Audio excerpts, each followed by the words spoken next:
Hey everybody, this is the Sliders Review, and since it's Women's History Month, I'm here today to talk to you about Stargirl Season 1, Episode 4, Wildcat. Now, I love Stargirl Season 1. I did not particularly like Stargirl Season 2. Why? Well, it's been a while since I talked about this, but season 1 of Stargirl was supposed to be on DC Universe. DC Universe tanked and they turned themselves into HBO Max. Before that happened, they gave Stargirl to the CW. And so I was always worried and feared that maybe the CW was CW-fied that Stargirl show. In season 1, they did not. In season 2, they clearly did and everything. You had some long-winded speeches in season 2. Family members now all of a sudden want to be superheroes and everything. The cast is getting way too big. They're not focusing on the cast core members that they created, and now they're bringing in more people. The quality of the storytelling, it was a pinch down, a couple of pinches down, not completely, but you know what I'm saying. And then there was the budget, which clearly got slashed for season 2 because they had to focus on the main guys, the main bad guys, superpowers, and a little bit of the shade. So they had to put that money to some other uses and bring in more people. So money went there, and they really didn't have the great visuals that they had in season 1. In season 1, there was amazing visuals. There, what is her name? Whitney. That's it. She was flying around a lot, like either on her staff or on Stripey. And this season, you didn't see that much and everything. And not to mention the action was watered down in season 2. So sadly, the CW-fied Stargirl in season 2. But in season 1, it was still awesome and everything. And DC Universe is where we got like Doom Patrol and Harley Quinn and Swamp Thing and Titans. And so, it's on a different level of like storytelling and quality and everything like that. And also special effects. And this episode, Wildcat, is one of my faves because it has Yolanda, and I love Yolanda and everything. I love Wildcat. She's an awesome character. I was liking what they was originally doing with her in season 2, but then it just got irritating when she left. She probably left to go film something, probably. But then she came back. Thank God. And so this is what's interesting about this episode. There is no action whatsoever, but I love it.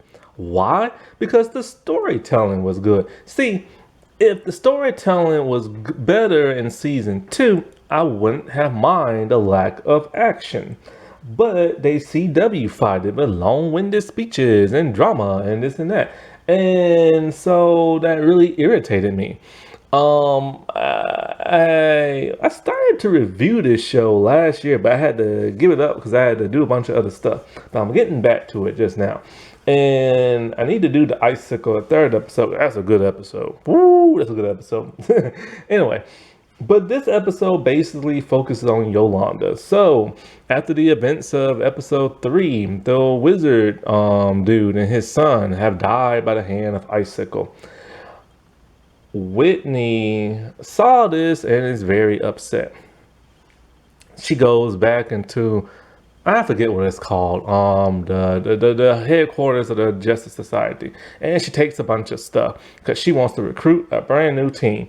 And so she doesn't know who yet, but she's gonna get a bunch of teenagers. Basically, this show is like the Justice Society meets Teen Titans type thing.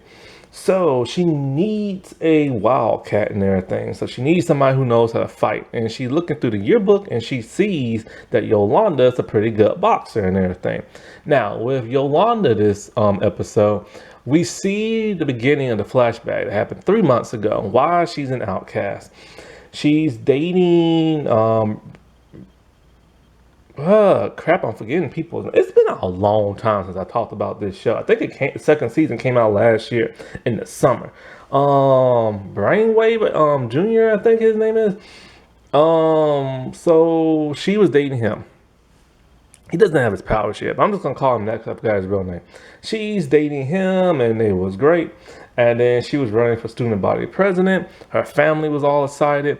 Then Henry, that's it, Henry. So then Henry asked to see some sexy pictures of her and everything. And so she took a topless picture. And what happened? And when he's at school, he's like showing his friends and everything. But then Cindy saw it and then stole the picture somehow. And then she posted it everywhere throughout the entire student body. As a result, she lost. As a result, her family wants nothing to do with her. Yeah, because they're like super religious and stuff. So now she has no friends. She sits by herself.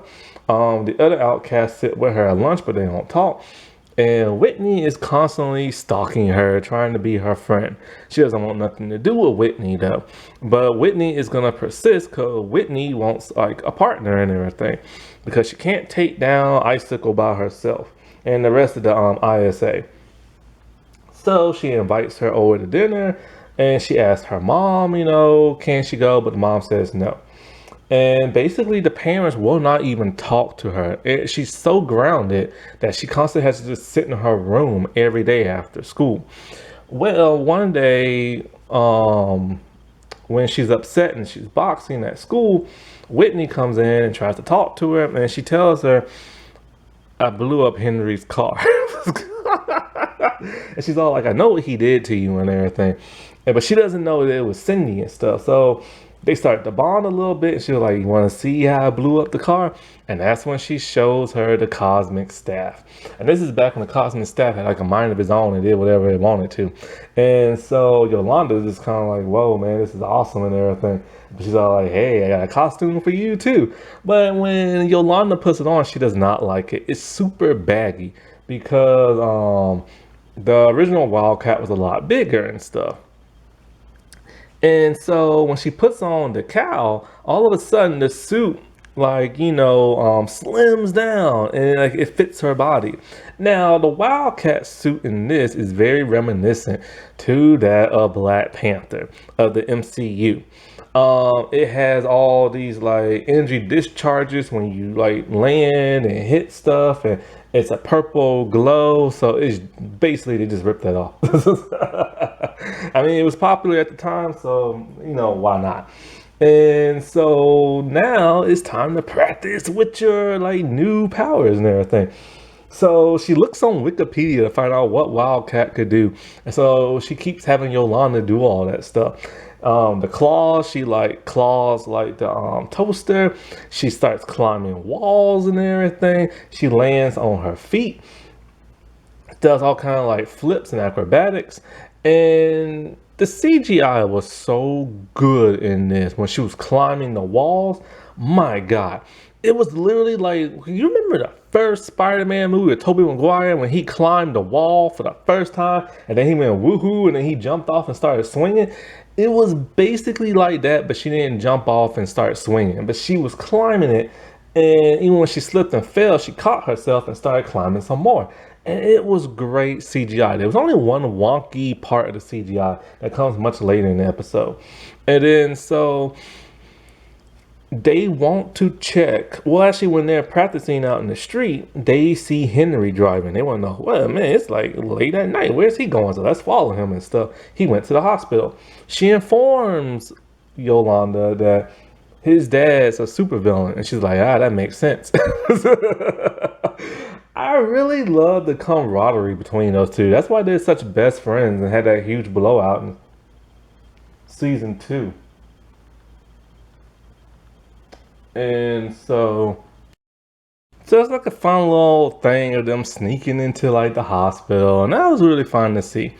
And so Whitney, she's like on one side of the hospital, trying to sneak in, while Yolanda's in the other. And then so Stargirl's kind of like, "I'll just turn off the power," and everything. And so the staff is kind of pulling her back, like, "Oh, don't do that." And so Yolanda's like, "There are people on breathing machines here. Like, I'm looking at one right now." Because Whitney is so impulsive and everything and never thinks things through. So at some point, one interesting thing happens. She sees Henry sitting at the chair. She sneaks up behind him and she's using her claws and she's about to like claw him and kill him and everything. But she hesitates. And so it's kind of like, whoa, she has a bit of a gray area to her. So anyways, at some point when they leave, they're looking at the sign-in sheet, and then the principal lady comes in there and with the violin. We know that I forget her villain name, but she can kill people with her violin, and it's the music master or something like that, maestro, I forget what it is. But she just playing music for Henry Sr. and nothing happens. And so like they are shocked to find out that she's a supervillain as well, or at least her husband is, or at least she is. And then so they're kind of like, man, who else is like a supervillain and stuff. And so when they leave from there, they're climbing the wall, and Whitney is just like flying. And that's when they're outside and they're climbing. That's the wonky part of the CGI. And of course, Whitney decides to call Yolanda while wearing a costume. So Beth overhears this. And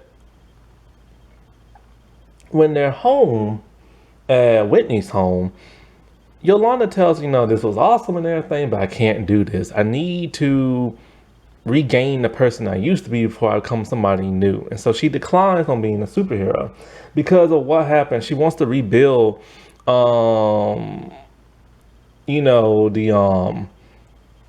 the trust with her family, because they no longer trust and like her and stuff. They won't even acknowledge that she's their daughter and everything. They won't even take her to church no more, which is kind of interesting because in season 2, they patched things up and everything. But anyway, she goes home and it's late at night and they're all like, were you outside the entire time?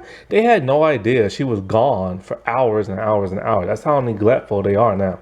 And so she gives them a heart-wrenching speech and everything about how she made a mistake, but and talking about like she wants to regain their trust and she loves them and everything like that. And you should love me too because I'm your daughter.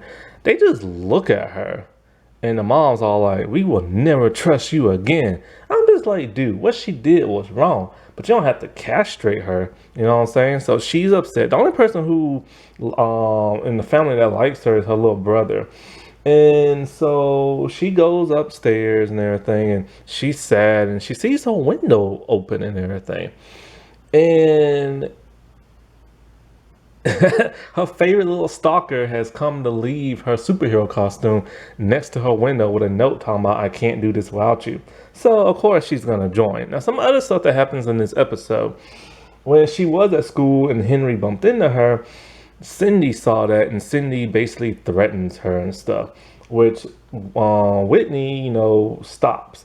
But then Cindy threatens her. Then there's some stuff with Pat.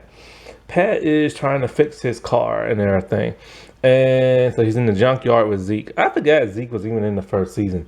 And so, like, he talks to the wife of like the wizard dude, and she's terrified and she wants to get out of town because she knows who killed her husband and son, and she wants no part of that. And so Pat is starting to piece together the pieces and realize some things.